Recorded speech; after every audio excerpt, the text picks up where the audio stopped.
రాష్ట్రాన్ని ఈడగొట్టిర్రు ఆగమాగం చేసిర్రు అని 10 ఏళ్ళు ఏపీలో షేయి పార్టీని షెట్లు పట్టించిర్రు. అట్లిట్లా ఇన్నొద్దులకు షర్మిలక్క చేయబట్టి మళ్ళా షేయి పార్టీ చిగురిస్తున్నట్టే ఉన్నది. ఎందుకంటే ఎప్పుడు కనిపించని జోరు ఇప్పుడు కనిపిస్తున్నది. అన్ని పార్టీలతో కలిపి ఎలక్షన్లకు షేయి పార్టీ వాళ్ళు కూడా బందోబస్తుగా తయారవుతున్నారు.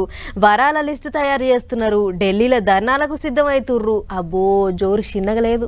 మెట్టినింట్లా పుట్టింట్లా పంచాదులు పెడితే ఈడు దీన్నే తెలుస్తుంది. కానీ ఢిల్లీలో పంచాది పెడితే దేశం అంత ఎరకైతుంది. అందుకే కావచ్చు షర్మిలక్క చెయ్యి పార్టీ వాళ్ళని అంతెంటేసుకొని పోయి సెంటర్ల కిరికిరి పెట్టే ఈగురని చేసిందట.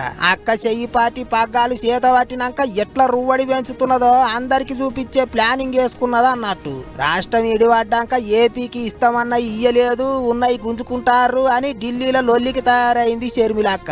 ఎట్లా పార్లమెంటు మీటింగులు కూడా సురువు అవుతున్నాయి కాబట్టి చెయ్యి పార్టీ వాళ్లకు కంట్లే నాల్సు లెక్క తయారైన పువ్వు పార్టీ వాళ్ళను ఇరుకున పెట్టేందుకు పాత ముచ్చట్లు అన్ని ముంగటేసుకుంటుందట అక్క. ఏపీకి ఇస్తామన్న ప్రత్యేక హోదా ఇయ్యాలనట. విశాఖ ఉక్కు కార్ఖానా ప్రైవేట్ వాళ్ళకు అమ్మొద్దట. ఇడగొట్టినప్పుడు ఇచ్చిన హామీలన్నీ తీర్చాలనట. అందుకే ఢిల్లీలో ధర్నా చేయనికి తయారైందట. రాష్ట్రంకి వెళ్లి అందరిని ఎట్టబెట్టుకొని ఢిల్లీకి పోతుందట.